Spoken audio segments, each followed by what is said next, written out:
Boa tarde a todos, sejam todos muito bem-vindos à nossa conferência. Hoje a atividade é Cinema com Eliot, baseado num documentário chamado 99 Balões, e a professora Eliane Oliveira irá então conduzir os aspectos relacionados com esse documentário. Eu trarei também aqui algumas questões que os alunos que assistiram previamente, né, a esse filme, colocaram no grupo para que a gente pudesse discutir. Então, professora Eliane, mais uma vez, muito obrigada. Com você a palavra, fique à vontade, sejam todos mais uma vez muito bem-vindos. Obrigada, Eduardo, pelo apoio técnico. Podemos, então, começar.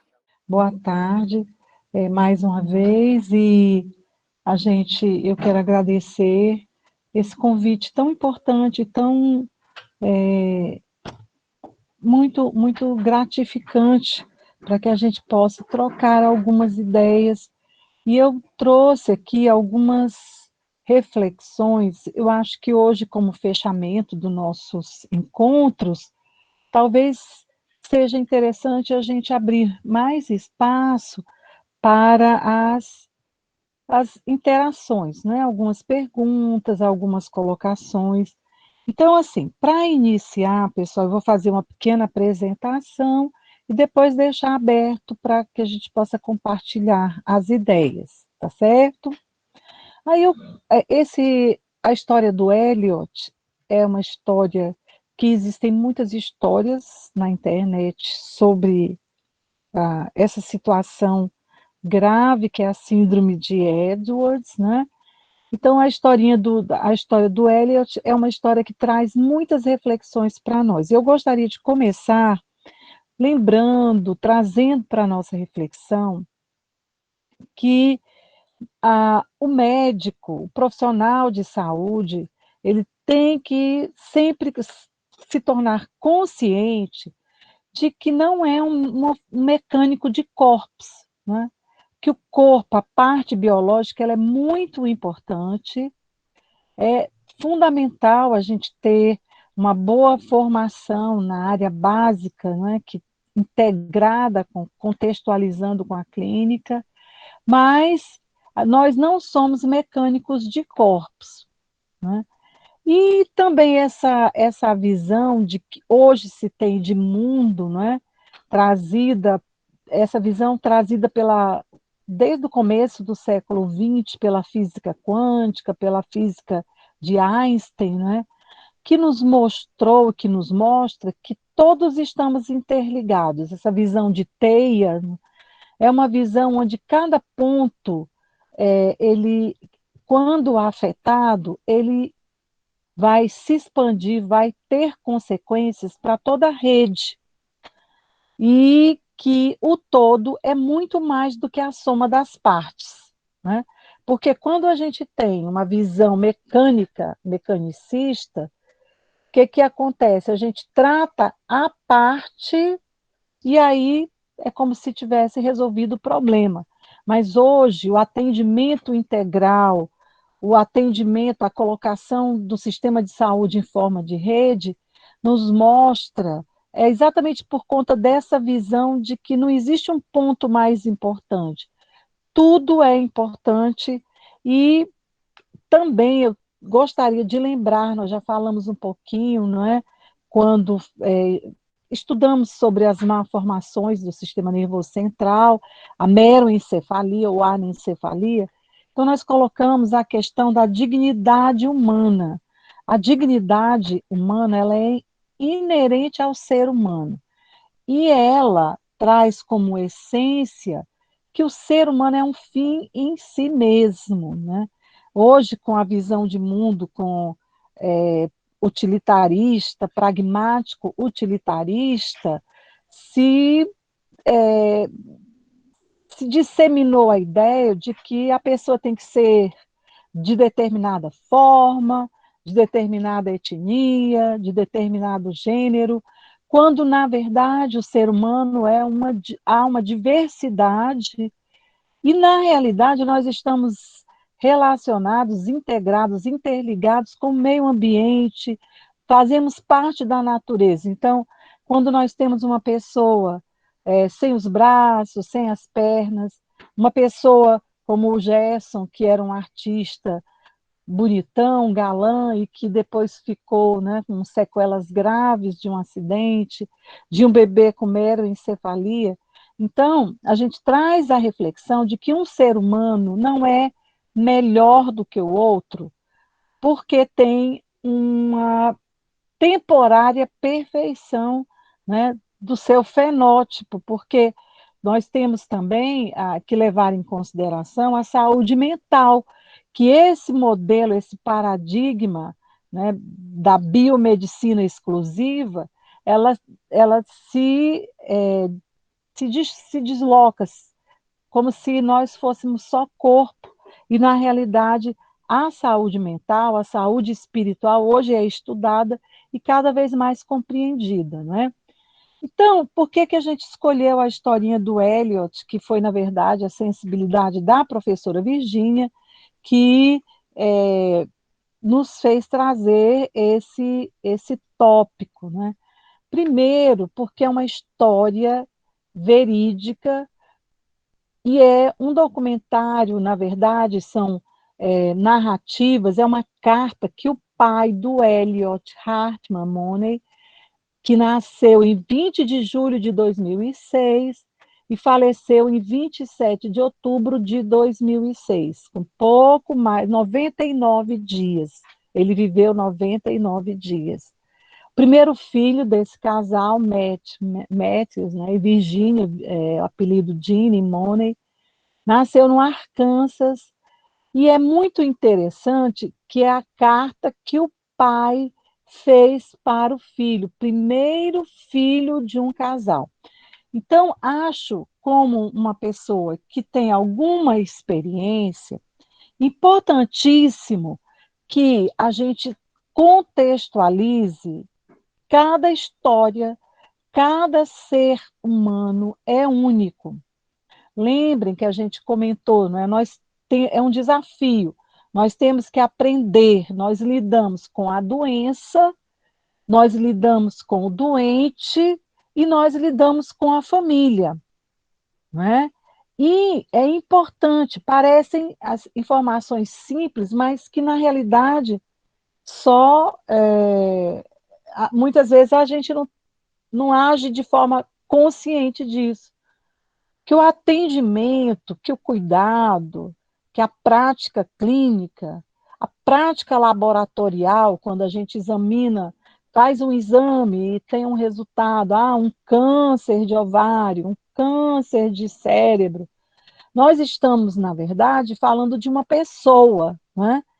Então, o nosso atendimento ele deve ser centrado no sujeito que vivencia o processo de adoecimento e na sua família. E isso é importante enfatizar que devemos levar em consideração seus valores e suas crenças, né? Hoje, mais do que nunca, o modelo vigente leva em conta a autonomia do sujeito que adoece. Não temos mais o modelo paternalista. Isso é fundamental. Hoje devemos discutir, ter conferências com a família, explicar, e as decisões, elas devem ser compartilhadas. Lógico que ato médico, quem decide é o médico. O médico não vai delegar ao paciente decisões médicas, mas devem ser compartilhadas o leque de opções, o leque de escolhas que se tem, né? Embasadas tecnicamente, né? Baseado em evidências e juridicamente, que até onde eu posso entender, e acho que é uma lacuna muito grande ainda esse nosso entendimento na questão do ordenamento jurídico do nosso país, né? Então, o Eliot nasceu quando no pré-natal, né, seus pais, no sexto mês de gravidez, souberam que Eliot era portador, né, de uma síndrome, de um conjunto de defeitos chamado síndrome de Edwards. A síndrome de Edwards, ela é batizada em nome do médico geneticista inglês que descreveu, que estudou inicialmente em 1960. É uma trissomia do cromossomo 18. Então, as crianças que têm essa síndrome, elas são 47XY ou 47XX. Tem um cromossomo a mais no número 18. É a segunda malformação, né? A segunda trissomia que mais ocorre. A primeira é a síndrome de Down, trissomia do cromossomo 21, né? Depois, a trissomia do cromossomo 18, que é a síndrome de Edwards, e em seguida a trissomia do cromossomo 13, que é a síndrome de Patau. Bom, essa doença, eu vou falar um pouquinho, né, e voltando para o lado da relação da notícia, essa doença é uma doença cujo prognóstico é muito reservado. Ela acomete entre 1 para 5 mil, 1 para 8 mil bebês, né? E é uma doença em que a pessoa tem várias malformações externas, nas mãos, microcefalia, os olhos, defeitos oculares, né? Defeitos na mandíbula, defeitos cardíacos. Enfim, a parte biológica, você pega um livro, vai na internet e estuda cada detalhe. Cada criança tem um quadro clínico mais grave, outras, né, menos grave. Por quê? Tem-se bebês que já viveram, crianças, até os 15 anos com síndrome de Edwards, tá certo? Mas, no geral, são bebês que morrem logo, né? E aí, no pré-natal, eu acho importante a questão da comunicação. Acho que a primeira coisa, uma das coisas que a gente falou no primeiro encontro, a importância de nós estudarmos, fazermos cursos, termos a expertise na parte da comunicação, né? Comunicação de más notícias. Como nós vamos fazer uma conferência familiar, como nós vamos dar essa notícia a um casal, a mulher grávida do primeiro filho, né? Todas as nossas imagens foram tiradas da internet, tá? Então, primeira gestação, e no 6º mês de gravidez, elas souberam através do ultrassom. Bom, às vezes, as famílias só sabem quando a criança nasce, né? Bom, aí a forma como a notícia foi dada, ele, durante esse breve documentário, que eu já assisti umas 10 vezes, porque gosto imensamente da sensibilidade desse pai, que que durante esses 99 dias viveram, a família, os pais viveram intensamente cada dia, prazerosamente, né, de forma a terem tudo documentado, filmado, e percebe-se que eles são pessoas que têm crenças, né, valores cristãos. Então, lembro que nós temos que o atendimento ele é centrado no sujeito que vivencia o processo de adoecimento, na sua família, né, levando em conta seus valores e suas crenças. Por quê? Porque às vezes o médico é ateu, é agnóstico, ou tem uma determinada religião. Isso é secundário. O que conta, o que importa nessa prática, na área desse atendimento, são os valores daquela família, daquele sujeito que tem essas vivências, que passa por essa experiência, né? Bom, então o pai faz uma carta para o Elliot e vai contando o dia a dia, que é interessante, que eu gostaria de chamar a atenção, que é vivido um dia de cada vez. Isso é fundamental. Parece simples, mas não é. Quando a gente se depara com um caso na família da gente, um câncer, por exemplo, né, uma vivência que eu tive pessoalmente, com metástase para quase todos os órgãos, e a pessoa aparentando saúde, consciente, lúcida, ou você tem que se trabalhar para não entrar em pânico, né? E aí, qual é a estratégia de enfrentamento? Viver um dia de cada vez. Por que que eu falo isso? Porque dá-se o prognóstico de forma muito dura, muito desumana, mostrando números na maioria das vezes. Então, acho que é bom, né, a gente já ir pensando e se trabalhando no entendimento de que esses números, para aquela família, o que conta é que aquele bebê, aquele caso é 100% naquela família, não é? E, no geral, a gente que vive, que convive, que se relaciona com as famílias, qual é que a gente tem vivenciado? Exatamente isso que os pais de Eliot comentam por cima, né? Eles foram sutis, mas os pais da Vitória comentam, os pais da Marcela comentaram, né? Todos eles, quase todos comentam a forma rude que a notícia é colocada, de forma fria. Para eles é rude, né? Porque dão números, ou dizem que o bebê é uma pessoa que é monstruosa, ou uma pessoa que não vai viver, que vai nascer e vai morrer logo, né? E aí, eu acho que esse prognóstico, ele de fato é importante. Tem uma especialidade médica, a de cuidados paliativos, né?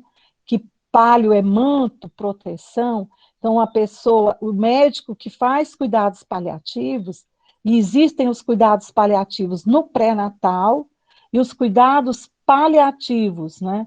No pré-natal, que é o cuidado paliativo em medicina fetal. E o cuidado paliativo neonatal, tá certo? Qual é sempre uma atenção, um diálogo centrado na família. Então, é importante, e no sujeito, obviamente, que vive a experiência. O prognóstico, ele é importante para você fazer seu plano de cuidados.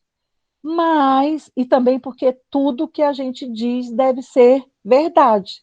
Só que essa verdade, ela deve ser dita de forma que a comunicação chegue de forma empática, ou seja, a gente se colocando no lugar do outro, não é? E isso é fundamental. Nós temos vivenciado, assistido a alguns conflitos, porque, por exemplo, a mãe falou para mim, no caso, e falou para todo mundo, né?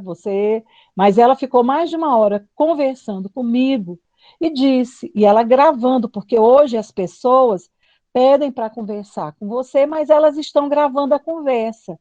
Os pacientes, né? As mães dos bebês. Alguns casos isso tem acontecido. Então ela disse que a médica virou no meio da UTI e disse para ela: olha, nós não temos culpa do bebê ter nascido mal formado, ter nascido doente. Era um bebê com hérnia diafragmática. E aí, bom, isso é a versão da mãe.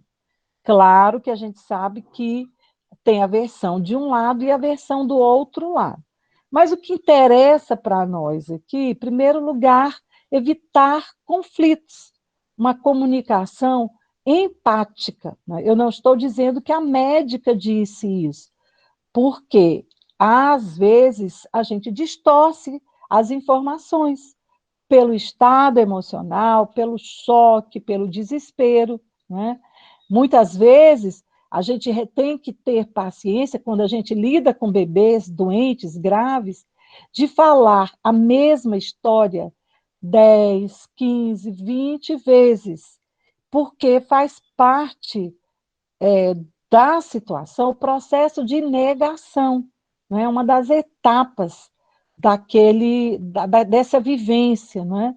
Então, a bebê está 99% já sem perspectiva, e a mãe pergunta, mas vai comer quando, né? Ora, a gente tem que se colocar no lugar daquela mãe e tem que entender que ela não, a gente está falando, mas ela não está entendendo, porque ela está em negação, ela está em desespero. E aí, a gente teve um certo, estamos tentando chegar num acordo com a medicina fetal, exatamente porque existem vários leques, várias, é, várias maneiras de se conduzir, tá certo? E a tendência atual no nosso país é de forçar o abortamento de fetos mal formados. Ora, por isso é que a gente falou, vamos nos apropriar do ordenamento jurídico. Ah, porque o Conselho Federal de Medicina tem uma resolução X. Ela é importante, mas acima da resolução do Conselho Federal de Medicina, existe a Constituição, o artigo 5º, que é o direito à vida, né? Que é inviolável. A vida é um bem indisponível. E aí a gente traz, né, depois a gente vai falar mais um pouquinho, o artigo do Estatuto da Criança e do Adolescente, que a mãe e o pai não são proprietários da criança, eles são os representantes legais. E o que se leva em conta, que deve ser levado em conta, é o principal interesse da criança, aquilo que é benéfico para a criança. A gente tem, por exemplo, a última situação que nós vivenciamos, que eu estive participando relativamente de forma mais de perto, né? Um bebê que foi politransfundido e os pais testemunhas de Jeová. E eles ficaram em desespero, mas o bebê teve que ser transfundido, porque senão ele teria morrido, e foi transfundido várias e várias e várias vezes, né? E depois a situação foi muito bem conduzida, os pais foram presentes, assíduos, carinhosos, afetivos, até a alta da criança. Então, a gente tem que entender as crenças, ter um diálogo, mas em caso em que há o risco de morrer, ato médico, você não decide, olha, vai ser transfundido. Então, existem situações que, se forem contra o melhor interesse da criança, o médico aciona o aparelho jurídico do Estado, né? Bom, então acho oportuno trazer isso, porque são situações que a gente vive no dia a dia, né? E o Brasil, o abortamento, ele é permitido em caso de estupro e em caso em que a mãe corre o risco de morrer, né? Que esse se faz sem nenhum questionamento, né? A mãe tem eclâmpsia, está convulsionando, ou tira o bebê ou ela vai morrer, né?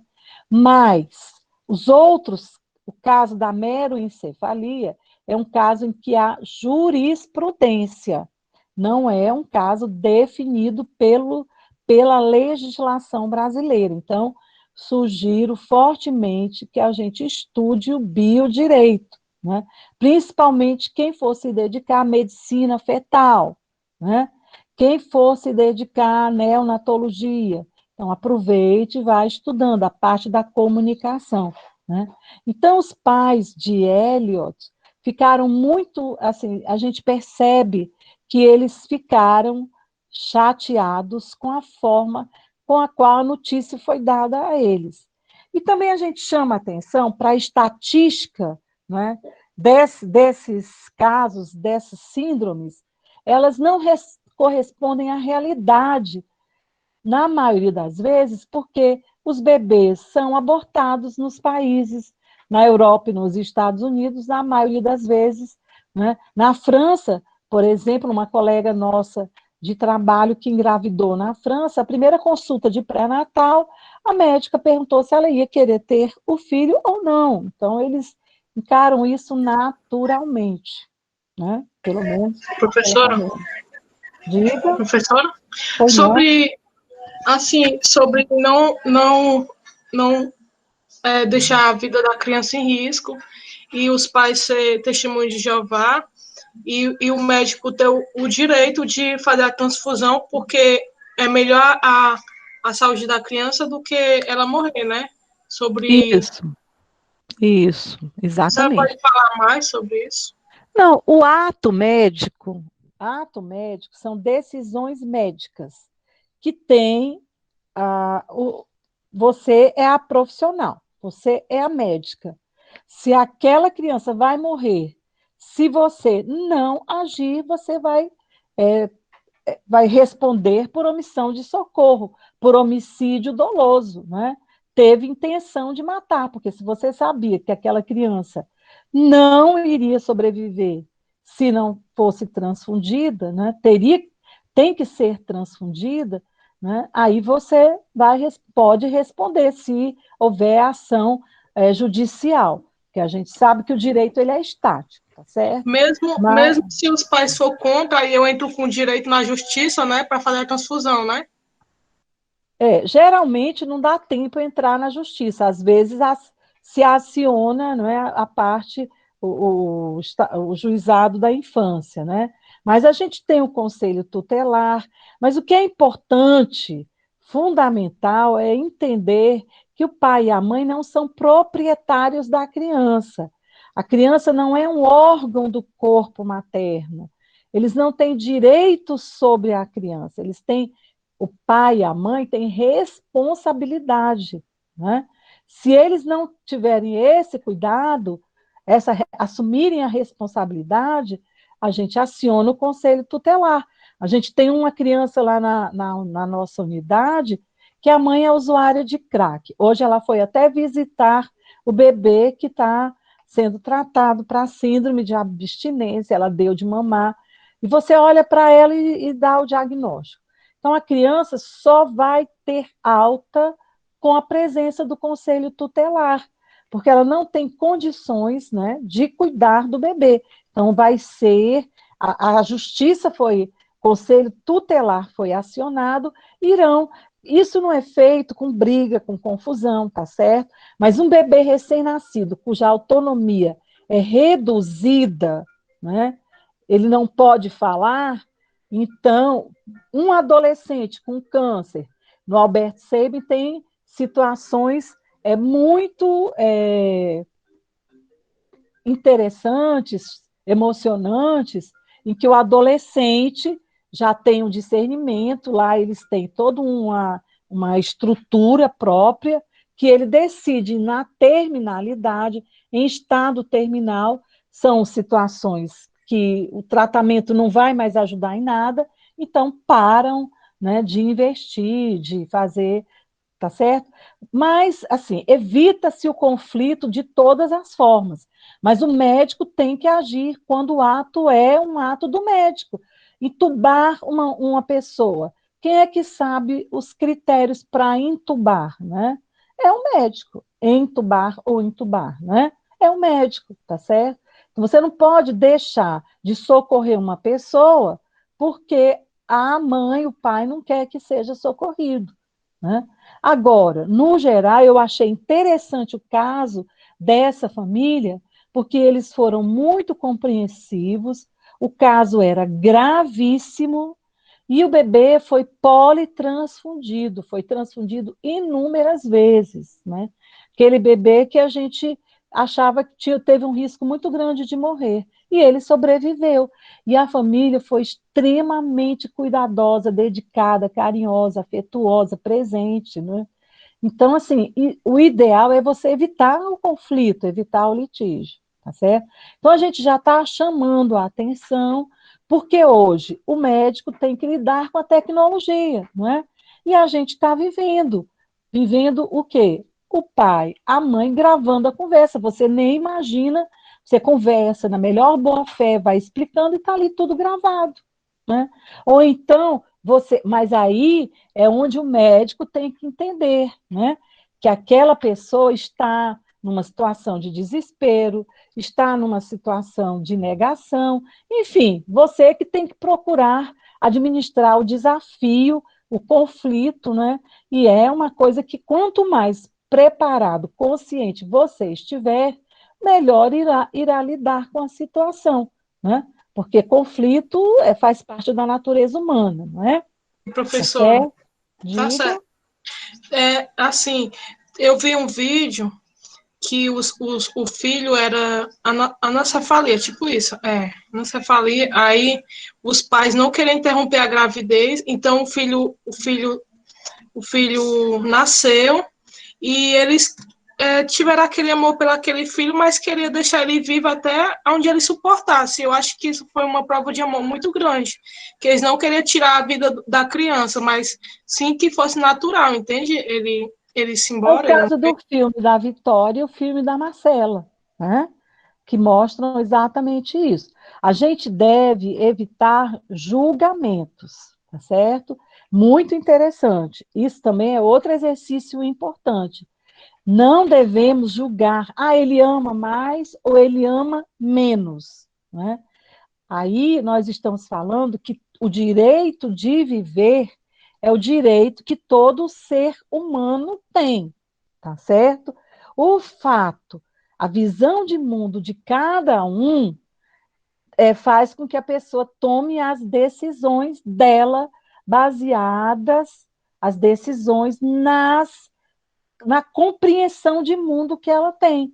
Ela acha que não é para viver porque não vai ter qualidade de vida. Aí eu chamo a atenção: qualidade de vida é um termo muito pragmático, utilitarista. Por quê? Porque você está vendo que o Eliot, o pai e a mãe, cuidaram, fizeram prazerosamente todo o possível para que ele pudesse viver bem cada dia dos 99 dias que ele viveu, né? Dando amor. Agora, existem pais que acham que não vale a pena, vai sofrer, que é o discurso muito comum, vai sofrer se ficar com essa doença no mundo. É a visão de mundo da pessoa. Aí é por isso que é importante a gente tentar estudar um pouco de comunicação, de psicologia. Eu estou nesse processo, eu não sou letrada nesse tema, mas eu estou tentando aprender, não é?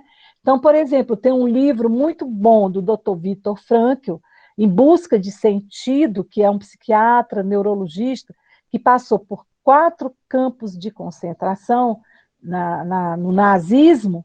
Ele é um judeu austríaco, então ele vai falando da vivência dele como prisioneiro e que o que importa é o sentido que a pessoa dá para aquela vida, entendeu?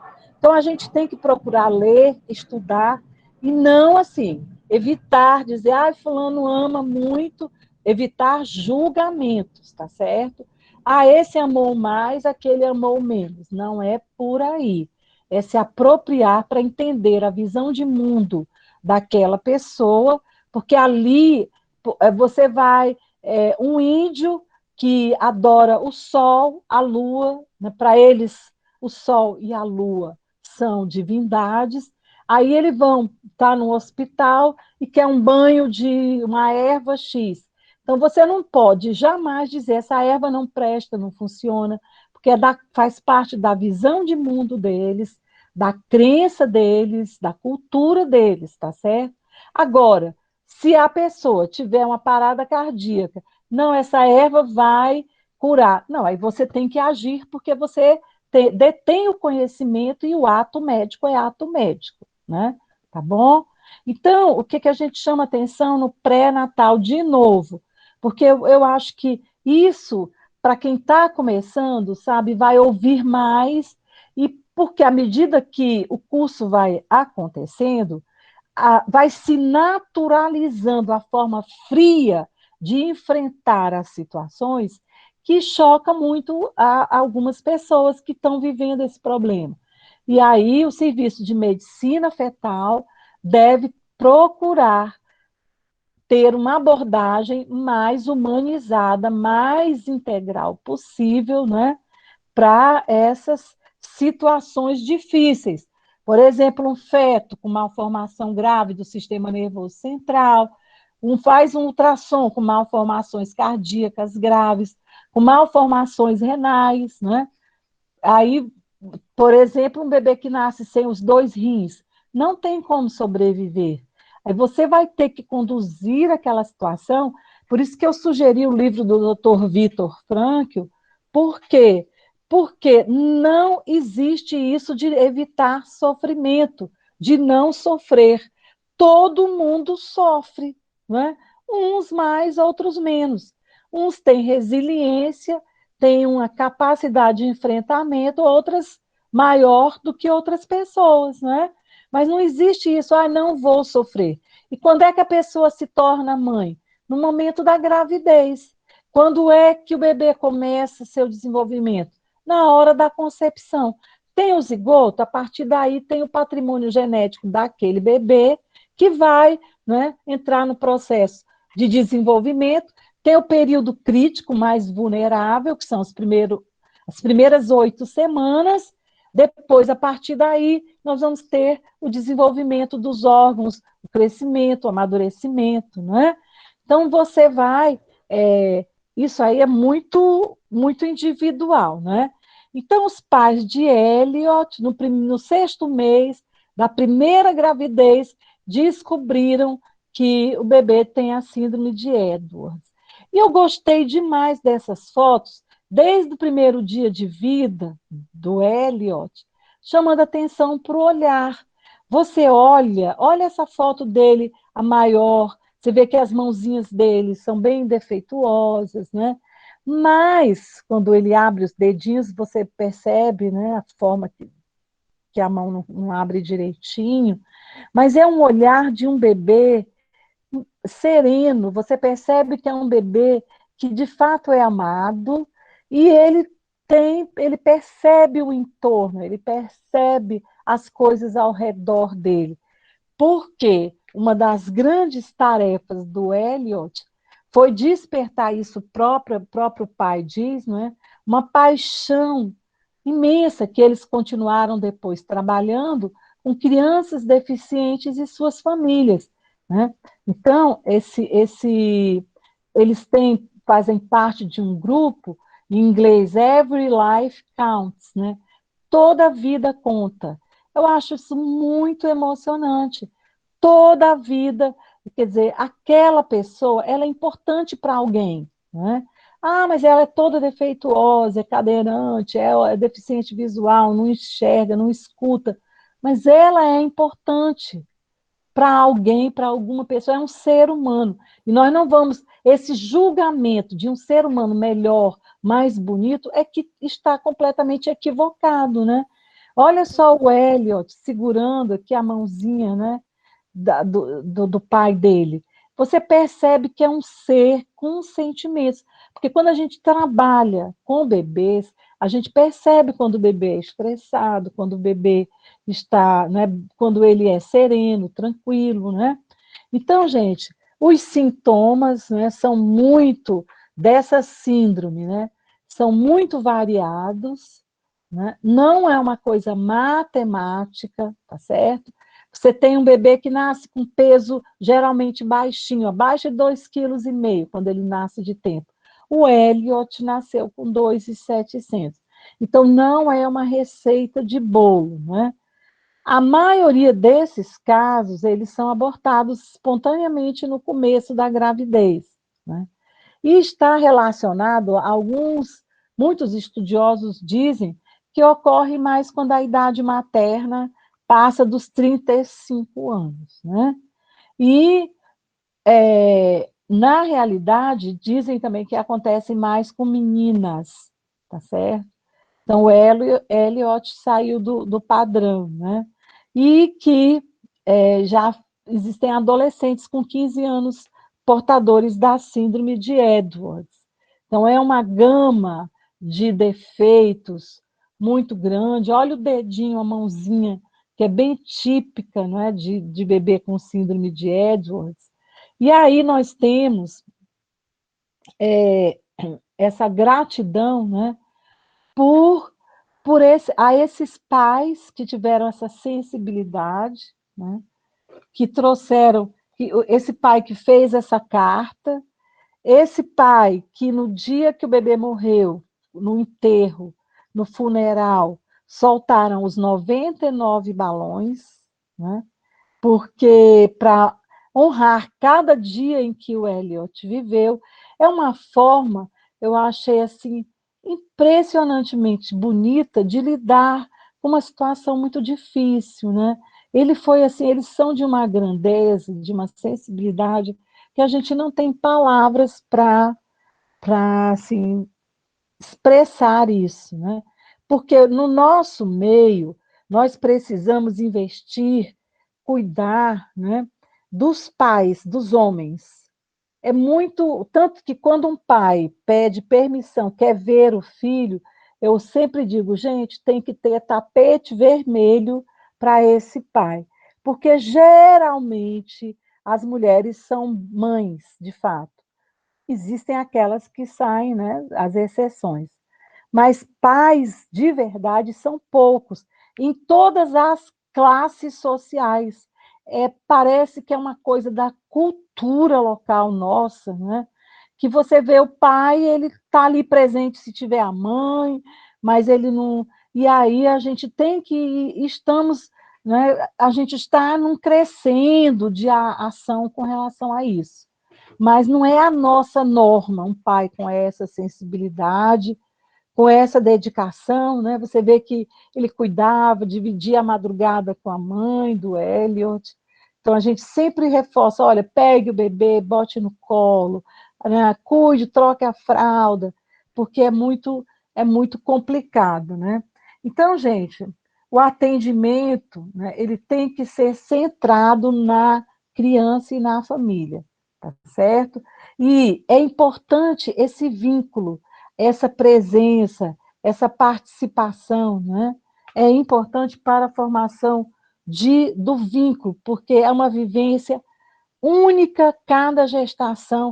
Não, gestação não é como a pessoa ter um crescimento de uma verruga, de um tumor. É toda uma história de vida, todo um contexto. Como disse Paulo Freire, todo texto tem um contexto. E a gente tem que tentar ter sabedoria para administrar cada situação, né? Por exemplo, eu gosto muito quando Paulo Freire mostra, né? Se você vai falar de leite para um menininho do sertão, ele lembra da vaquinha, da coalhada, né? Do leite mogido. Quando a gente fala de leite para um garoto da cidade, ele lembra do leite em pó, do leite em caixa, né? As professoras fizeram um trabalho em São Paulo e perguntaram às crianças na escola de onde é que vem o ovo.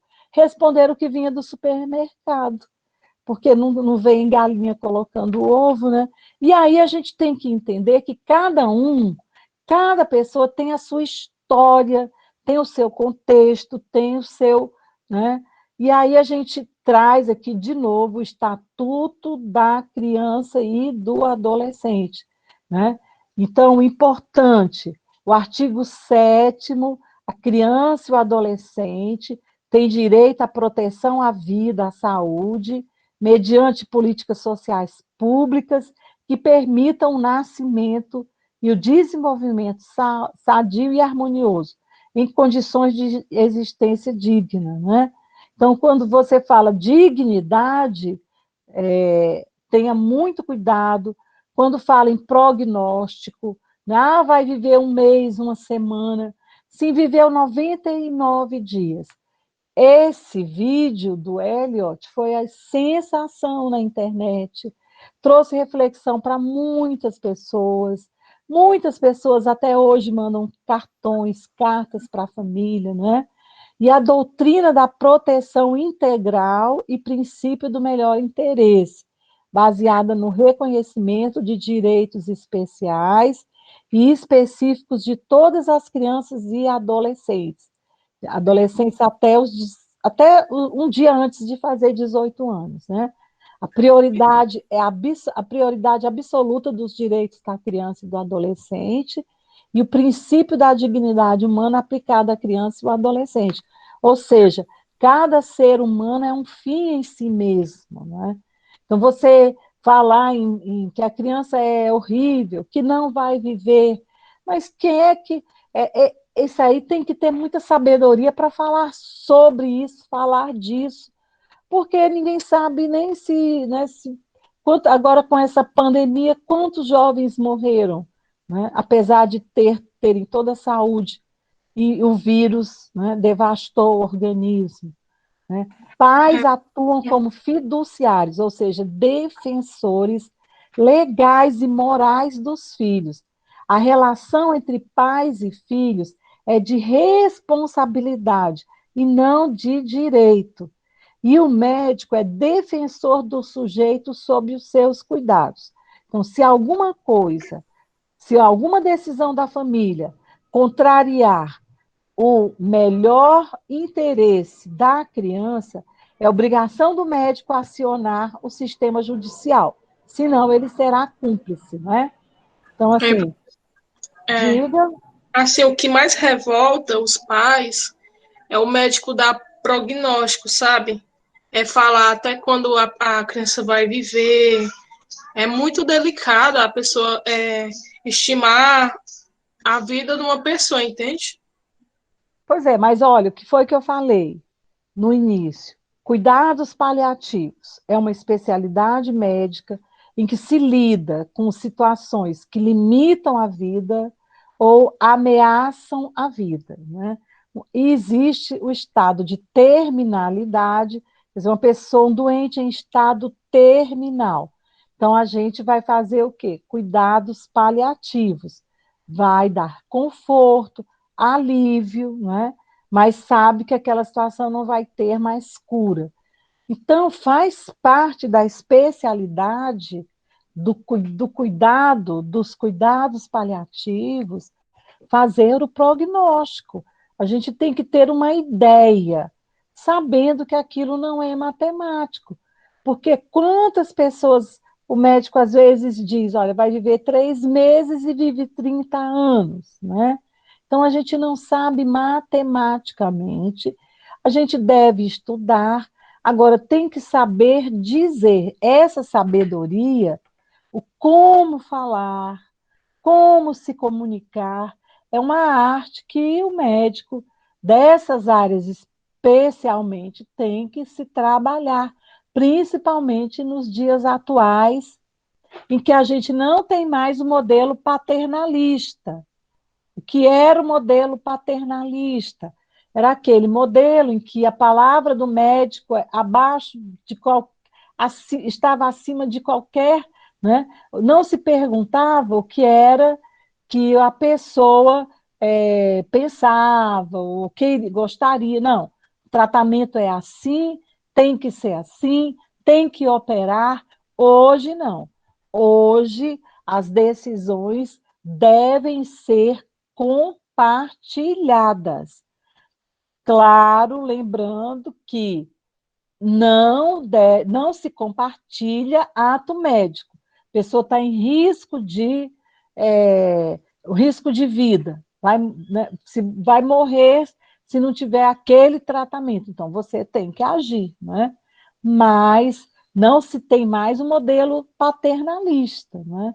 Então, mais uma é, expertise, né, que o médico deve buscar, né?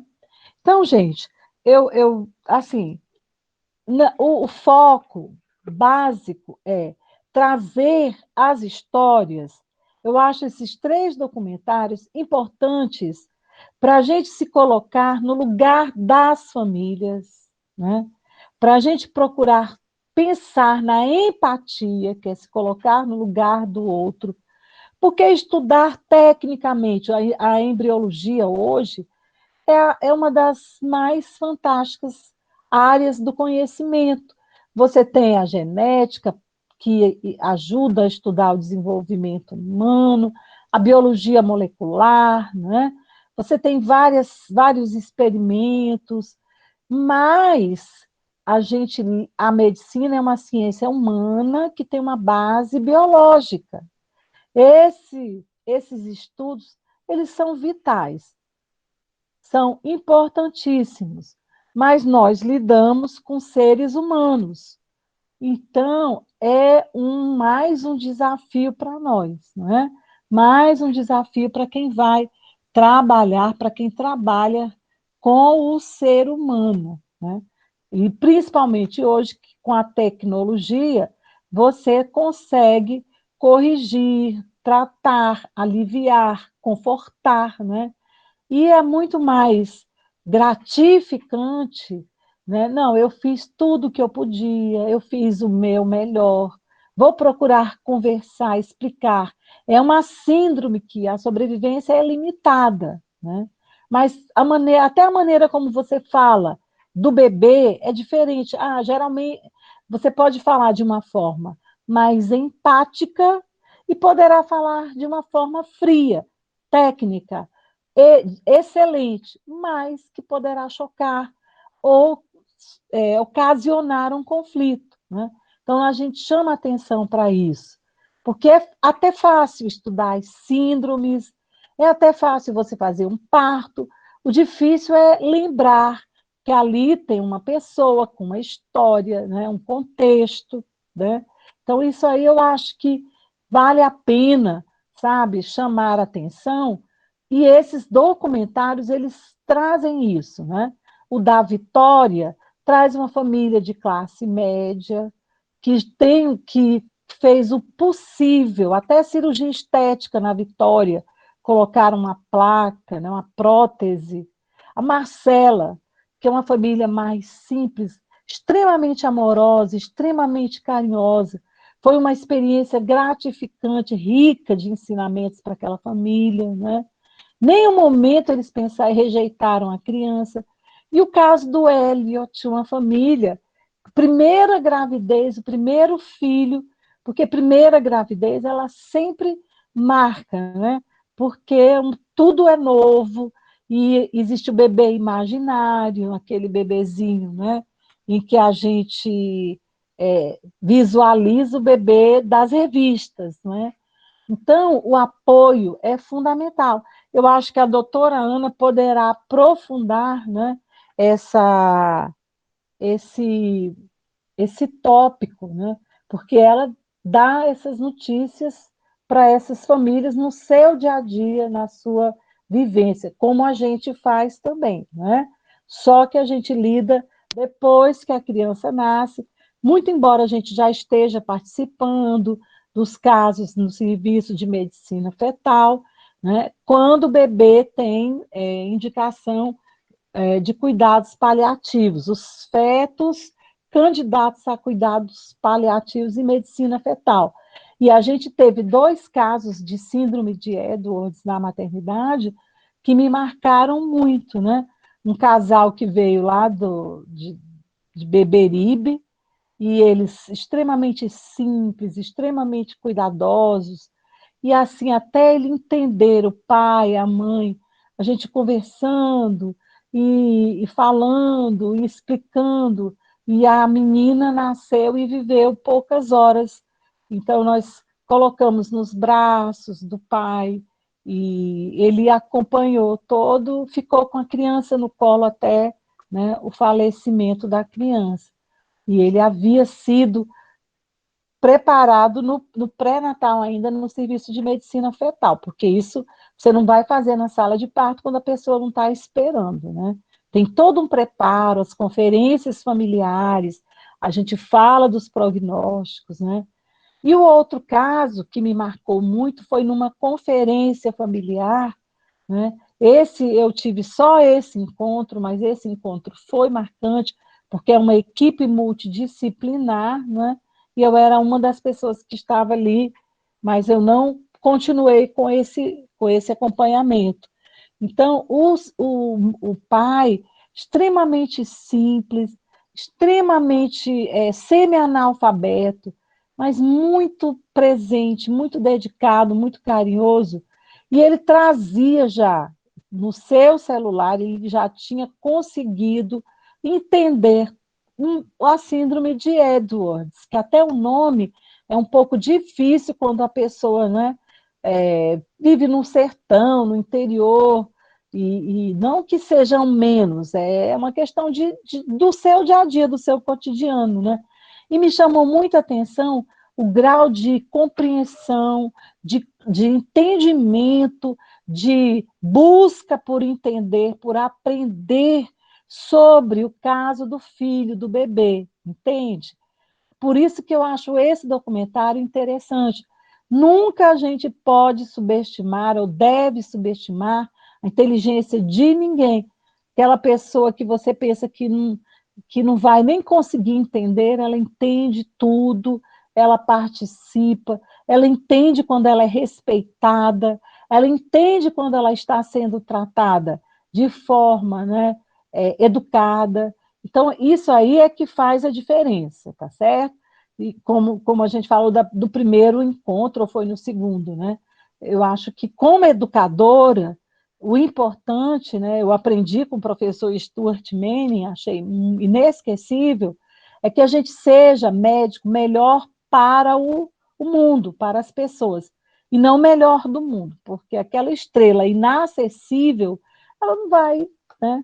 A gente quer aquele médico, como hoje a gente chama uma pneumologista, muito letrada, o bebê com uma malformação congênita no pulmão, e ela chegou lá parecendo uma menininha, conversou, ensinou, explicou, falou. Quer dizer, a gente tem acesso, né? Porque se você sabe e fica enclausurado num castelo, mesmo que não saber, né? Não vai ter proveito para... Não vai ser útil, né? Então, gente, eu espero que tenha ajudado, contribuído de alguma forma, né? E fico aberta aqui para os comentários, para as perguntas. Eu acho que é interessante, talvez, né?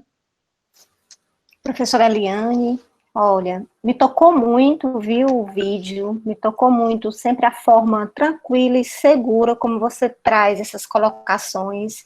Eu queria só trazer aqui um ponto que me chama bastante atenção, e eu acho que a Faculdade de Medicina e a FFOI aí para todos os profissionais de saúde deve se mesmo buscar estratégias para que esses estudantes, desde o primeiro semestre ao último, né, até irem para o CRUTAC, para os seus estágios, internato, enfim, relacionar o que é a ciência, sob o ponto de vista técnico, né, científico apenas, e a humanidade que deve ter e se desenvolver ao longo do período. Caso contrário, há uma inversão completa, se não zera-se por completo esse cuidado e essa capacidade de percepção, essa sensibilidade. Então, eu acho que deve-se sim pensar, eu recomendo a todos os estudantes, né, da área de saúde que procurem ampliar o seu olhar, que às vezes a universidade não consegue trabalhar tanto em cima disso, mas que vocês tenham já desde cedo esse ponto que a professora Eliane vem trazendo para vocês como realmente importante. Há quem possa pensar que não, pode até ser que tenha professores que cheguem a dizer que você tem que simplesmente estudar a parte científica da coisa, mas eu acho que, eu concordo com a professora Eliane, eu acho que como formadora também, como educadora, eu julgo ser muito importante, eu peço que vocês fiquem atentos a isso. Aqui no chat já está colocado o nome do livro que você citou, do Viktor Frankl, eu já escutei bastante falar, já escutei muito falar sobre ele, inclusive como tipos de cosmovisão, né, que ele traz também, bem interessante. Está colocado aqui no chat, gente, quem quiser acessar. E o estudante também colocou sobre os trabalhos, né, de divulgação que a família do Elliot vem até hoje desenvolvendo, tem também os links aqui ao lado, Muito obrigada por compartilhar com a gente essa informação. E aí nós temos algumas questões, professora Eliane, que tanto os meninos do módulo, como também os meninos da Liga, trouxeram ao assistir o documentário e se comprometeram em trazer pontos para a gente discutir. Aí eu abro agora, então, a sessão, a Thalia pode começar, Thalia, com as suas colocações, e aí, então, eu juntei, né, os que eram comuns, ou que se relacionavam, e aí, para trazer a participação de todo mundo, e não só eu falar, eu combinei aqui com eles, enquanto você falava. Só um minutinho, professora Aline, a senhora pode parar de compartilhar, viu? Clicar nesse botãozinho verdinho, parar de compartilhar a sua tela, para ficar cheio para todo mundo.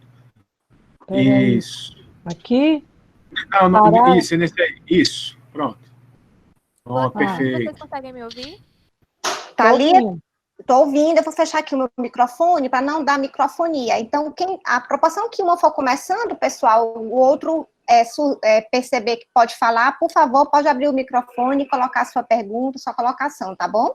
Tá certo. Então, boa tarde a todos. Boa tarde, doutora Eliane. A senhora me contou um fato, né, que era de uma mulher que era usuária de crack, que vocês levaram, né, para ver um bebê e tudo, é o filho dela.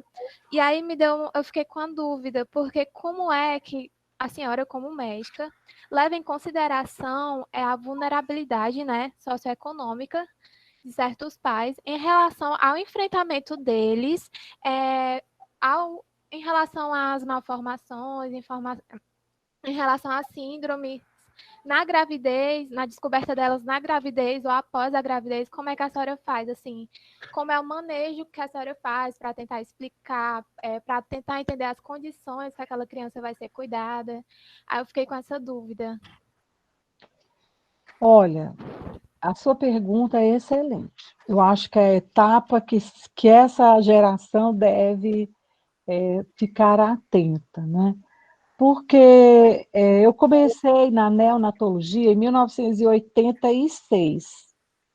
De lá para cá, eu percebi, tá certo, a importância da política como forma de organização da sociedade, né, para que se tenha escolas de qualidade, para que se organize saúde de qualidade, né? Nós temos o SUS, que é excepcional, mas poderíamos ter investimentos muito mais consistentes, né?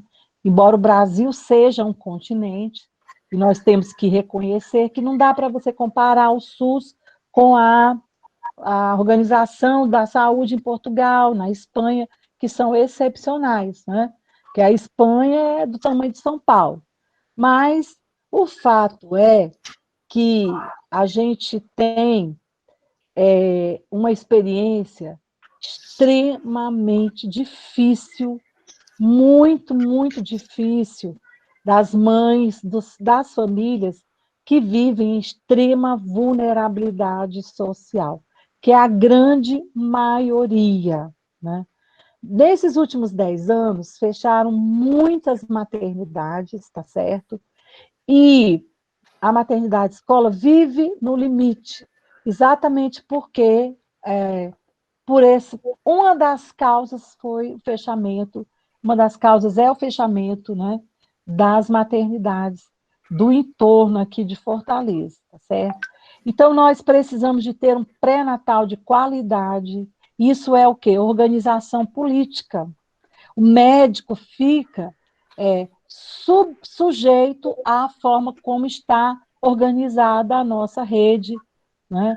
Que não é que seja ruim, mas ela tem que melhorar muito, está longe de ser o ideal, tá certo? Aí você pergunta, como é que a gente tem, por exemplo, esse final de semana, eu fiz a sala de parto, né? Atendi o bebê, que deve ser filho de gringo, né? A mãe, ela deve ser manequim 36 ou 34, ela é nitidamente usuária de crack pelo comportamento, uma tosse produtiva, ou ela está com Covid, que eu acredito mais que seja tuberculose, né? O bebê nasceu parecendo assim um bebê da Europa, aquelas coisas que você não... que os nossos bebezinhos, a gente é muito mais índio, né? A gente é muito mais bebê moreno, que eu acho assim, são os bebês mais lindos do mundo. Então, chama a atenção quando você vê um bebê com fenótipo, né, caucasiano, e principalmente numa situação dessa. E aí a gente fica, sabe, assim, extremamente abalado. Como é que a gente lida? A gente lida, por que é que eu me disponho a falar até em outro planeta, né? Falando das experiências, das vivências. Por quê? Porque a gente tem que se engajar politicamente, não é ideologicamente. Eu não tenho político de estimação, tá certo? Meu filho não gosta quando eu falo isso. Mas o fato é que a gente vê o problema que nós temos é de gestão, né? Nós temos que investir. No dia que tivermos escolas, como nós temos os estádios de futebol, nós teremos um país muito melhor. Então, o que falta é estrutura. Aí, como é que a gente lida? A gente lida, por exemplo, fazendo o que pode. Tem uma mãe que não pode vir, é até chato falar isso, né? Não pode visitar o bebê porque não tem o dinheiro para pagar o ônibus. Às vezes eu dou, raramente, mas dou o dinheiro do ônibus para ela passar uns dias vindo, porque o bebê fica em privação materna, você nota o desespero da criança, ele é ali num cuidado, mas não é a mesma coisa, né? A mãe estando perto. Então, eu gostaria, sabe, que vocês pensem nisso, num engajamento honesto, ético, porque para chegar e se envolver politicamente e fazer mais do mesmo, por isso é que a gente não respeita. Eu só vou respeitar um político, de fato, né? Ou ter um político que eu possa realmente, quando tiver investimento em escolas, investimento em saúde, sem corrupção, sem roubalheira. Eu sei que isso é meio um pouco utópico, né? Mas eu acho que se existe um honesto, deve existir 2, 3 ou 4, né? Então, assim, a curto prazo, eu sei que eu estou me estendendo na resposta, mas tocou no meu calcanhar de Aquiles, entendeu? A pergunta foi direto ao ponto, straight to the point, né? Porque é o que a gente vê: morador de rua, usuário de droga, gravidez em adolescência, muito. E aí, na adolescência, em todas as classes, né? Lógico que nas situações mais vulneráveis economicamente, porque nós temos que compreender que a injustiça social no nosso país, ela agride a alma, é uma coisa devastadora, e nós é que criamos isso, não foi feito, não foi Deus que quis assim, não, é a gente, Deus permite, mas nós é que fazemos esse hospício em que nós vivemos, né? Que você chega e a menina, eu perguntei para a garota, minha filha, como é o nome do pai do seu bebê? Eu lá sei o nome daquele cachorro safado sem vergonha. Eu disse, mas você nem namorou com ele, não? Ah, eu só fiquei. Quer dizer, uma adolescente que deveria estar estudando, escola em horário integral, com arte, com esporte, para que pudesse ser, né, distanciada das drogas, tendo um filho que sabe Deus como é que ela vai viver com aquela criança. Então, a gente tem que se abstrair um pouco, entendeu? Mas o que é que tem que se fazer? Se envolver politicamente para acabar com a pobreza. Porque o que a gente tem aqui é uma política de acabar com o pobre. Porque gastam fortunas e fazem campanhas para implantar o aborto. Ora, quando você fala em fazer abortamento, isso aí é mais um trauma, é mais é banalizar a vida, é matar um inocente que não pode se defender. Eu tenho que ser radicalmente contra, porque se eu estou há mais de 30 anos cuidando de bebê, de todo tipo, como é que eu vou, né, estudando um pouco da embriologia, como é que eu vou ficar calada, né? Posso não estar fazendo nada, mas pelo menos falando eu estou. Então, eu acho que vocês têm essa responsabilidade, entendeu? De se engajarem politicamente, de forma honesta, de forma ética, para organizar a nossa rede de atendimento, para organizar a forma como nós trabalhamos na nossa sociedade. Porque hoje a gente vê, e com essa pandemia, as perspectivas são sombrias, né, em termos de condições financeiras, condições de emprego, né? E aí o que a gente pode fazer? A gente faz a política do beija-flor. Dá uma roupinha aqui, dá uma, sabe? Mas isso não resolve. Né? Professora. Agora, melhor do que nada. Professora? Pois não? Assim, porque a lei fala que se uma mulher foi estuprada e ela tem o direito de fazer o aborto, né? Porque a lei ela permite. Mas eu, como médico, eu faço se eu quiser, né? Você pode alegar objeção de consciência. O que é que nós temos hoje, né? O sistema público, ele é obrigado a ter um setor para fazer o abortamento das mulheres que dizem que foram estupradas. Porque a gente precisa de valorizar a igualdade da mulher, direitos iguais e oportunidades iguais, não é? Então, hoje o ordenamento jurídico obriga que o serviço público tenha um setor, mas o médico não é obrigado a fazer, ele vai fazer o que a consciência dele permitir. Então, ele alega objeção de consciência e sai da história, né? Essa discussão, ela merece, assim, um aprofundamento e merece um estudo da visão de mundo das pessoas também, né? Como eu disse, para que a gente não fique julgando, fulano é abortista. Não, ele tem a maneira de compreender o mundo e que ele acha que aquela criança é uma coisa, ou coisifica aquela criança, né? Enquanto quem é médico, que estuda embriologia, que cuida dos bebês, sabe que a criança é um ser com vida própria, emocional, física, psicológica, espiritual, única dela, né? Então, aí, cada qual no seu fazendo a sua parte, tá certo? Para não confundir, né, e desqualificar a fala das pessoas, né, tá certo? Tentar compreender e cada qual fazer a sua parte, né? Porque a pior coisa que tem é se omitir. Melhor a ânsia da busca do que a paz da acomodação, não é? Professora, boa tarde. Boa tarde. A minha dúvida é como a senhora vê o poder da autonomia dos pais para além da escolha médica, como funciona o acompanhamento emocional desses pais da gestação até o falecimento desse bebê, e se há alguma assistência ofertada pelo sistema de saúde? Então, a autonomia dos pais não fere o melhor interesse das crianças, tá certo? A não ser que ela ache um médico que compactue que isso não acontece no serviço público, a não ser nos casos de abortamento, que o médico acha que a criança não é nada e aí matou menos um, entendeu? Mas, no geral, é considerado o princípio do melhor interesse da criança. Essa pergunta é muito legal porque eu disse para vocês que existe a equipe de cuidados paliativos. A equipe de cuidados paliativos, ela tem uma psicóloga, assistente social, pediatra, tá certo? Tem várias especialidades. Então, quando esse pai, por exemplo, na maternidade escola, no serviço de medicina fetal, tem uma psicóloga só para o serviço de medicina fetal, a Sabrina, a doutora Sabrina, que ela atende esses pais, tá certo? Ela também é da equipe de cuidados paliativos, mas além dela, existem outras psicólogas que trabalham na equipe de cuidados paliativos. Então, elas atendem, fazem o acolhimento, o atendimento com os pais.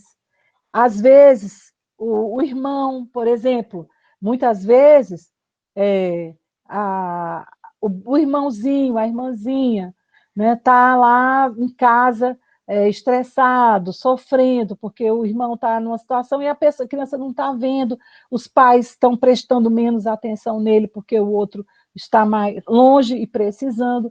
Aí a equipe detecta e eles levam a criança e a psicóloga conversa com a criança.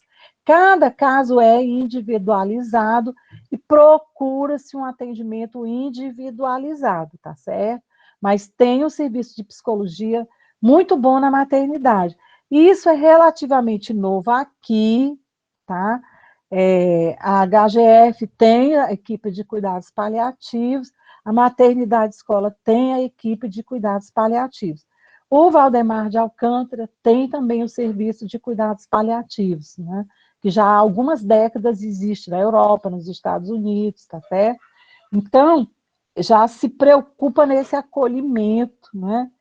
Agora, a autonomia médica, o médico tem a sua autonomia para o ato médico, tá, gente? Isso é fundamental entender, que quando a decisão é decisão baseada, a conduta é médica, eu não posso delegar para uma família a decisão, eu vou cuidar ou não vou cuidar desse bebê? Não, eu vou, como médica, minha conduta é essa, o bebê precisa disso, disso, né? Tá bom? Agora, há as conferências familiares, onde se vai conhecer a história, né, vai se conversar com aquela família, então é um processo um pouco, assim, um pouco demorado, né? Não demais, mas que dá para, pelo menos, ter um bom acolhimento, tá certo?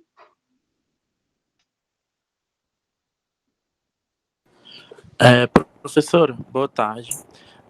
Primeiro, parabéns pela brilhante palestra. A senhora falou um pouco a respeito das diferenças das religiões, né, quanto ao enfrentamento. E eu queria saber o que a senhora acha a respeito desse posicionamento que eu botei aqui. A fé pode ser um instrumento de melhora para o enfrentamento e aceitação por parte dos pais e pacientes, e até quando e como ela deve ser utilizada. Aí, diante disso, eu queria que a senhora comentasse também um pouco da conduta ética do médico para com os pais, considerando o bem-estar da criança e o psicológico dos pais.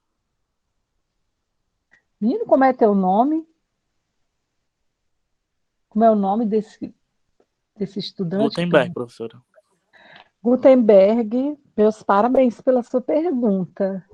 Viu? A gente começou em 2004, na UFC, a disciplina Medicina e Espiritualidade, que a gente vem, a doutora Renata continuou, e a gente vem colaborando, né?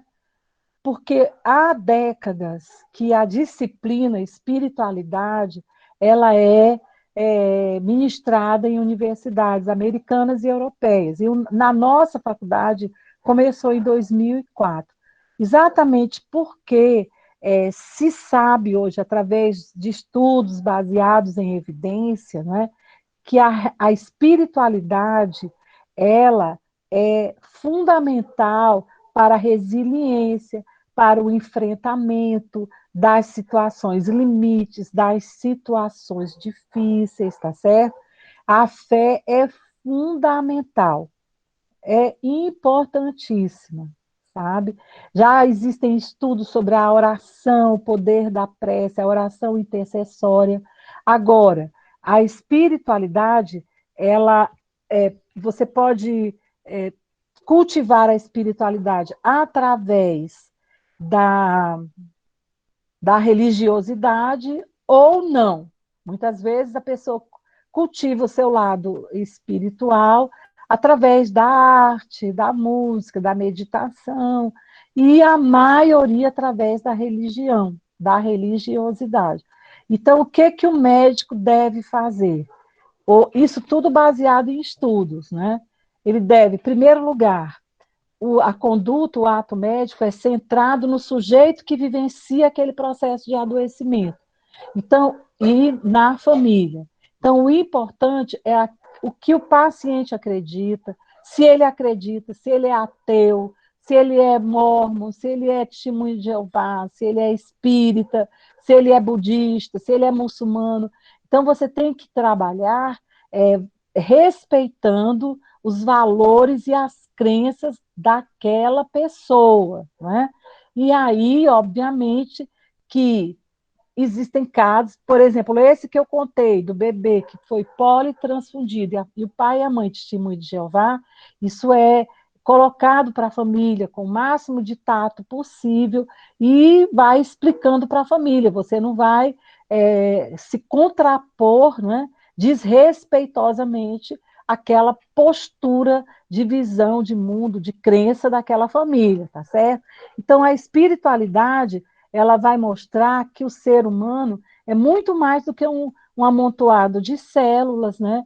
E esses estudos são super importantes. Então, uma pessoa que cultiva a espiritualidade, a religiosidade, porque, inclusive, existe o doutor Koenig, que é um geriatra e psiquiatra, que é um dos estudiosos, tem livros e trabalhos publicados na área, ele chama atenção para a religiosidade intrínseca e para a religiosidade extrínseca. A extrínseca é aquela de fachada, né? Pessoa que vai lá no seu culto e não se compromete.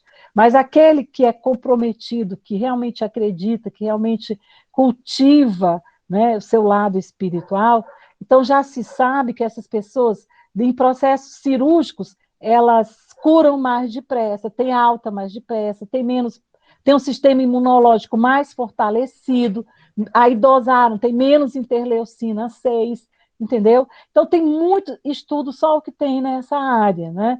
Estudos sobre experiência de quase morte, mas o fato é que a fé é super importante, então o médico deve aproveitar quando ele tem possibilidade, dependendo da situação, de respeitar e aproveitar, estimular essa fé, né? A criança nasce, está muito grave, a família quer fazer o batismo, então você tem que propiciar todo o contexto para que ela respeitosamente, carinhosamente seja batizado, quer chamar o pastor, quer chamar, sabe, existem as capelanias hoje, né, também.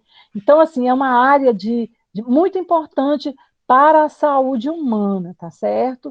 Agora, ela pode também prejudicar quando a pessoa leva para o fanatismo, para o desrespeito, né? Porque a gente tem que respeitar quem é ateu, quem é religioso, né? A pessoa chega, não, eu não acredito, eu não quero, então, respeitosamente, ele tem que ser tratado, né?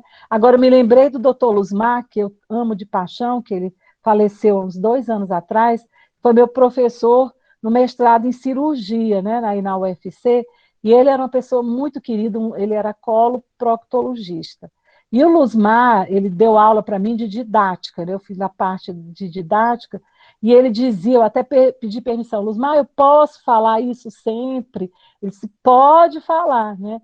Luzmar, em sala de aula, ele disse, olha, eu nunca vi ateu indo para o centro cirúrgico, né? Quer dizer, quando chega na hora de se operar, todo mundo se agarra em alguma coisa, né? Mas, enfim, é muito importante, viu, Gutenberg? E vale a pena estudar e mergulhar nisso, tanto para cultivar a nossa própria espiritualidade, porque a faculdade, ela toma muito o nosso tempo, o nosso foco. Então, cuidar de quem cuida, o autocuidado é muito importante. E incentivar, né, estimular isso nos pacientes, porque a relação médico-paciente flui muito melhor quando a pessoa, o sujeito que vivencia o adoecimento, ele se sente respeitado, ele se sente acolhido, quando o médico, a médica, valoriza isso, esse lado da vida dele, né? Lógico que tudo tem o bom senso, né? Se a pessoa vai tirar uma verruga, vai tirar uma pinta, um sinal, você não vai perguntar qual é a sua religião, né? Mas uma pessoa que está com uma doença grave, que está numa situação crítica, né? Por exemplo, agora na pandemia, eu fiquei muito emocionada, que eu participo de grupos pró-vidas, né? De vários grupos. Então, teve um amigo cirurgião pediátrico, Sérgio, que tem quase 2 metros de altura, que estava 99% morto, ressurgiu qual o fênix das próprias cinzas. E o grupo de orantes para ele, em outros países, de todas as religiões, eu pedi orações para o Sérgio, para pessoas evangélicas, pessoas católicas. A professora Ana botou o nome dele pediu, sabe, tem bispos, tem padres. Foi tão emocionante, assim, orantes de todas as religiões. Olha, a gente acho que arrombaram as portas do céu, que o Sérgio está contando a história na casa dele, né? Então foi sensacional isso, né? A gente vê que as pessoas estão se voltando mais para o lado espiritual, né? Muitas pessoas. Professora, e sobre o lado espiritual, né? Porque o lado espiritual, ele entra dentro do nosso ser de uma forma que nos transforma, né? Traz uma fé assim que é sobrenatural, né? E a gente acredita, com essa fé, a gente acredita no real, que pode se concretizar em coisas boas, né? Exatamente, exatamente. Ciência é construção do conhecimento, né?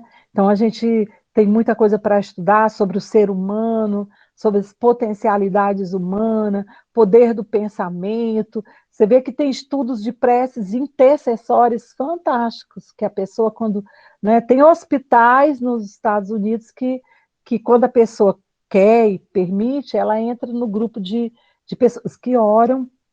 Tem até monges budistas que ficam isolados, né, monges tibetanos, que fazem parte da corrente de orantes por pessoas gravemente doentes, né? Eles têm uma corrente de pessoas, um grupo de pessoas assim bem diversificados. É uma coisa tão bonita, tão emocionante que, sabe, não tem fim para se estudar. Então a prece, a fé, né, a confiança, o otimismo e a palavra do médico é muito importante. Por isso que é vital, sabe, o estudo na comunicação, né? Porque uma palavra, o que o médico diz, a pessoa que está doente, ele levanta a pessoa fica com otimismo, confiança, né? E quando você passa energia negativa, se disser uma palavra, não, né? Então tem que ter muito cuidado na comunicação verbal e não verbal, né? É bem interessante esse tema. Professora, boa tarde. Boa tarde. Boa tarde, Lucas falando aqui. Voltando um pouquinho sobre os cuidados paliativos que a senhora comentou, eu queria saber como é conduzido na prática médica a orientação aos pais sobre os cuidados com as sondas e os equipamentos para a realização desses cuidados paliativos. Olha, e essa área é muito emocionante, sabe, Lucas? A gente tem, por exemplo, a doutora Cristiane Rodrigues, que ela faz o serviço de atendimento domiciliar, os cuidados paliativos nos domicílios, que é lá que é do nosso estado, né? Que ela trabalha essencialmente no Albert Sabin, e aí essas crianças que têm necessidades de ficarem com respirador, que para deshospitalizar, e tem os cuidados paliativos crônicos, que a pessoa há anos vai precisar desse cuidado especializado, ou então aquela que está em situação né, ameaçadora de vida, que já está em estado terminal, é outro tipo de cuidado, né? Mas essas crianças que estão em respirador, precisando de máquina para respirar, de sondas, dependendo da situação, essa equipe vai no domicílio da criança. A doutora Cristiane é uma das médicas, é a que liderou, que começou esse serviço, e é muito bonito, né? Que as crianças são atendidas em casa, né? No caso, por exemplo, do geneticista, que não é um olhar paliativista, também, por exemplo, no aconselhamento genético de crianças com síndrome de Edwards-Patal. Tem a doutora Erlane, do Hospital Infantil Albert Sabin, que ela trabalha, eu fico assim, impressionada com a capacidade de trabalho dela. Todas as manhãs ela está no Sabin, atendendo dezenas e dezenas e dezenas de crianças, e fazendo aconselhamento, crianças graves, né, aquelas crianças com malformações graves.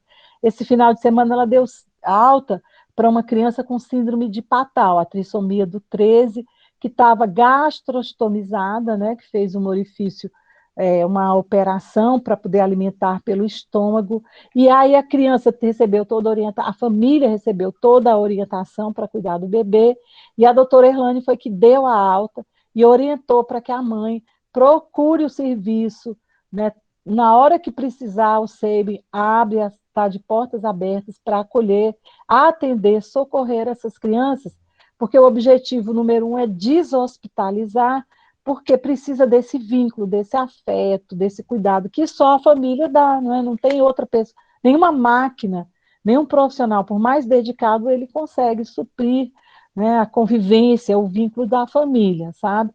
Então, cada caso é um caso, e existem profissionais para vários tipos de situações, tá certo? Já existem equipes, é uma coisa muito bonita que a gente vê nos dias atuais. Professora, boa tarde. É a Alicia. Boa tarde. Só comentando o que a senhora falou sobre o engajamento também político, né, e sobre a questão do aborto. É tão mais fácil falar de aborto quando a gente não quer dar uma educação massiva, né, para as adolescentes, para as mães, e mesmo aquelas que são abandonadas pelo pai do bebê, acaba sendo mais fácil para elas, porque elas não têm uma política realmente que ampare, caso o pai ou os pais a abandonem. Então, eu acho que cabe muito isso que a senhora falou, da gente que é da área, lutar por isso, por esse direito dessa mãe, de não ver o aborto como a única saída, mas de ver as possibilidades, porque muitas delas querem ficar com o bebê, mas se vê obrigada ou pelo pai do bebê ou por não ter condições de manter aquele bebê, de trabalhar e ter aquele bebê. Da gente também oferecer essas alternativas e lutar pelo reconhecimento político, né, dessas mães que querem ficar com seus bebês, com seus filhos, e às vezes que elas não veem essa saída. Menina, eu vou votar em você, viu? Olha, na verdade, é esse o cerne da questão. Não se vai atrás da raiz do problema, certo? Porque é muito mais fácil acabar com o pobre do que acabar com a pobreza. O que é que precisa? Planejamento familiar. Planejamento familiar é todo um processo de educação, de apoio, de promover direitos, né, iguais para as mulheres. Isso é que é essencial. Você vê que a Organização Mundial de Saúde, eu escrevi um artigo, depois eu vou mandar até para a professora Virgínia, para ela mandar para o e-mail da turma, sabe? A Organização Mundial de Saúde colocou de forma muito cínica, né? A gente sabe que esse atual líder da OMS, ele transformou a organização num puxadinho da China, né? Então, ele colocou como sendo essencial para a pandemia a política de abortamentos. Aí eu escrevi um artigo que saiu no Jornal do Sudeste, né, dizendo que essencial é você ter planejamento familiar, é você ter um processo de educação para as mulheres, de apoio para as mulheres, isso que você está falando, que você acabou de falar, né? É essencial, é direitos e oportunidades para as mulheres, apoio, exatamente isso, entendeu? Que é fundamental para que a mulher se sinta amparada, acolhida. Eu não estou falando, eu não sou contra o abortamento, não é só porque mata a criança. Além de matar um inocente que não pode se defender, né, não pode exercer sua autonomia plenamente, ainda provoca um trauma, tanto biológico quanto psicológico para a mulher. Existem estudos mostrando exaustivamente, só que há interesses políticos financeiros que mascaram, do mesmo jeito que a gente vê, eu comparo também, uma vez há poucos anos eu fui visitar o presídio. Gente, eu fiquei chocada, só vi praticamente adolescentes, adultos quase, adolescentes, né? Praticamente recém-saídos da adolescência. O que significa isso? Significa que você vê um criminoso que o povo bota na televisão, é um menino que não teve escola, que não tem família, voltado para a droga. Quer dizer, em vez de gastar dinheiro com escolas de qualidade, com arte, com esporte, não é? Fazer música, você pega e constrói presídios. Como é que você fecha presídios? Abrindo escolas, promovendo ensino superior de qualidade, qualificando os professores, não é? Aí você tem uma política de pegar, bater, matar, prender. Eu fiquei assustada. Só vi jovens que eu vi no sinal. Sabe, é uma situação de hospício. O pessoal finge não ver o que está vendo. Por isso que eu acho que essa geração, tem todas as gerações, todas, mas essa que está assim, né, pegando bem atuante, bem energizada, se envolver logo politicamente, sabe? Mas com honestidade, com sinceridade, entendeu? Sem querer fazer alguma coisa de útil, sabe? Porque o povo fica só na roubalheira, chega a dar tristeza. Você vê os Estados Unidos, dá muita tristeza. Eu tenho um irmão que é cidadão americano e é chocante. É chocante por quê? Porque ele, agora, um monte de desempregado, e muitos americanos estão indo estudar na Suécia, porque na Suécia qualquer um pode fazer qualquer faculdade na Suécia de graça. Só tem que pagar sua moradia, sua alimentação. Se você quiser hoje fazer medicina na Suécia, o governo paga para você. E mais nos Estados Unidos, não tem acesso à educação superior, né? Mas tem que pagar e não tem o sistema de saúde. Aí só tem direito a quê? A comprar coisas. Gente, que mentalidade, que pobreza, que atraso, entendeu? É uma situação dificílima daqui a alguns anos, né? Você tem que investir em educação, é o maior de todos os investimentos. Investir na qualificação dos professores, tem que pagar para o professor estudar, para o professor se qualificar, sabe? Eu acho que tinha que pagar para os alunos estudarem, entendeu? As escolas era para pagar uma mesada, a universidade tinha que ter uma bolsa para o universitário estudar. Quando ele se formasse, dar um prêmio para ele e arranjar um emprego para aquela criatura. Porque se você for útil ao seu país, o país cresce. Porque o país ele é formado de quê? De pessoas, são os cidadãos, não são as coisas, entendeu? A gente pensa que está num hospício. Por isso que você, olha, tem meu voto, viu, Alícia? Se candidate.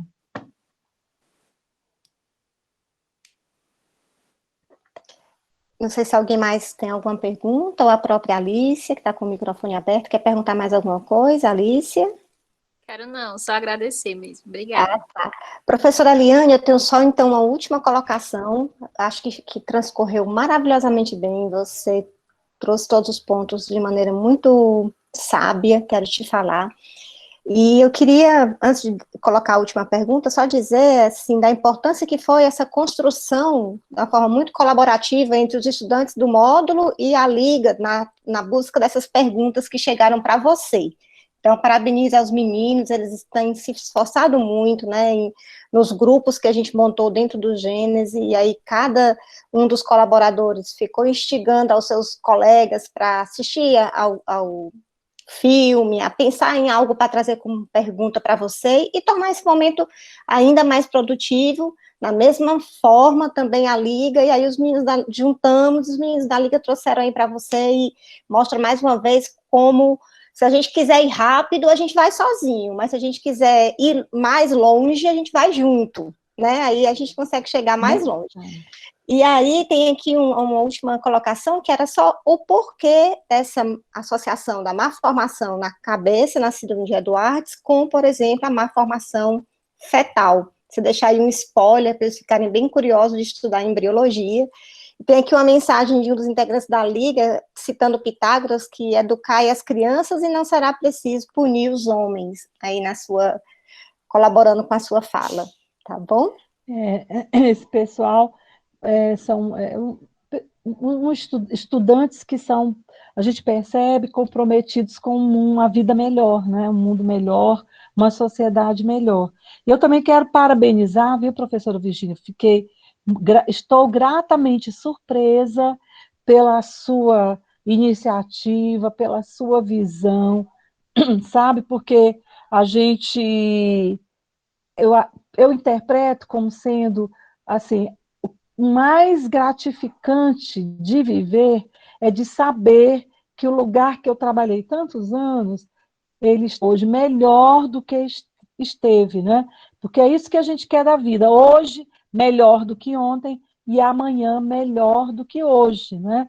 Então, você ter no primeiro semestre esse tipo de discussão, esse tipo de reflexão, isso é extremamente gratificante e produtivo, né? Bom, e agradeço também pela oportunidade, vocês... Mas eu preciso te dizer, viu, que são sementes que os que pelo departamento passaram também deixaram, viu? A gente não chega mesmo nas ideias, né, e nas propostas sem a história que a gente acompanha, que a gente se relaciona, viu, Eliane? Com certeza. Tenha certeza disso. E fica aqui um convite muito especial, pessoal. Essa disciplina que a professora Eliane colocou aqui para vocês, ela existe no departamento. Felizmente, a professora Renata abraçou a causa e oferece a disciplina, e a professora Eliane colabora integralmente com essa disciplina, então é aberto para vocês fazerem medicina e espiritualidade, como disciplina optativa. Então, nessa seara que a gente compreende hoje, o tanto que é importante cuidar da humanidade, é um momento único de oportunidade para vocês. Então, fiquem atentos para o período, obviamente, que com o novo ajuste de calendário, né, vai ter a data, vocês vão ficar sabendo, não é, do período das optativas, se matriculem, que vocês vão crescer bastante espiritualmente, né, nessa humanidade tão importante para o currículo de quem cuida, né, quem cuida do paciente, não da doença em si. Para ampliar um pouco a compreensão, né? E aí eu só gostaria de dar um exemplo, que a professora Renata tem feito um trabalho, né? Talvez ela nem goste, mas eu acho que é importante falar, né?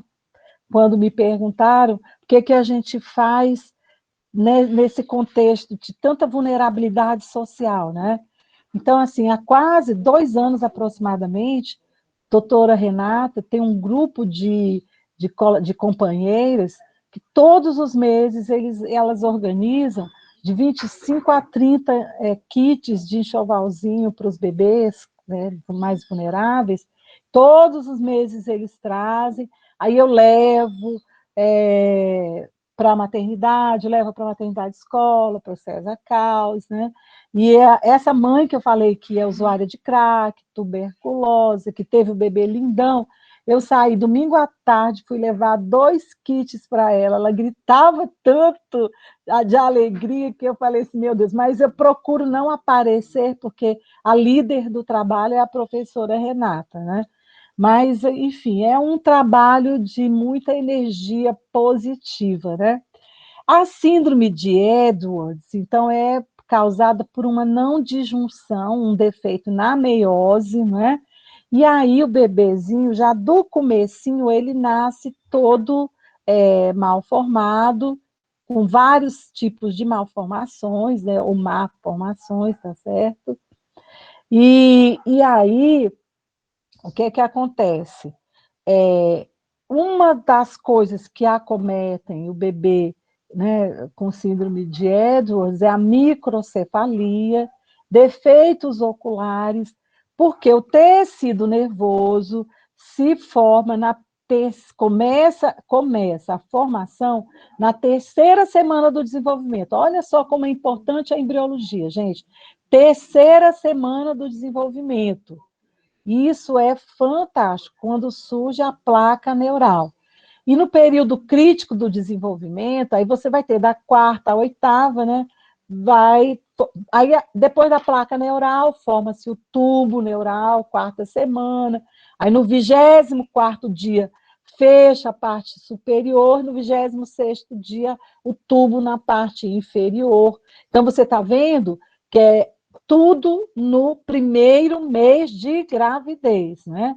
Mas o cérebro, ele até os 5 anos de idade, está em franco processo de organização das células, porque tem a organização dos neurônios, a formação das sinapses, tá certo? Gente, é fundamental esse tratar a mulher em idade fértil, né, cuidar da saúde da mulher, principalmente em idade fértil, porque a maioria das gestações, elas não são programadas.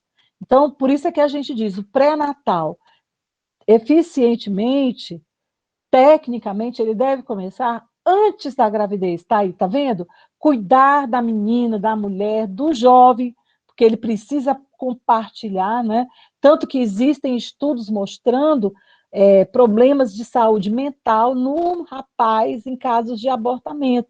Quer dizer, não é só a mulher que aborta, o homem também, porque ele sofre também a parte psicológica, né? Enfim, então o sistema nervoso, ele se forma logo no primeiro mês com formação de forma intensa. Então, quanto mais precoce a falha ou a agressão nessas células que estão se desenvolvendo, mais grave é o defeito, mais grave é o problema do bebê, né? E aí, assim, é fantástico você estudar embriologia e mergulhar no desenvolvimento do ser humano. Nossa, Parece que foi ontem que eu era monitora de histologia e embriologia e já passou o tempo. Olha como é rápido, né?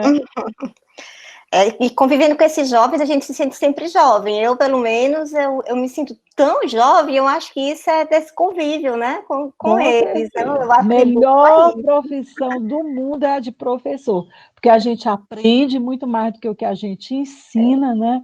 E tem essa troca, assim, de energias, né?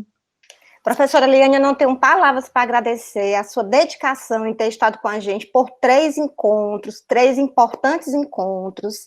E aí eu queria pedir, assim, de uma maneira muito... Eu fico emocionada, assim, de te ter aqui. Agradeço realmente a cada um de vocês que ainda está aqui com a gente, né?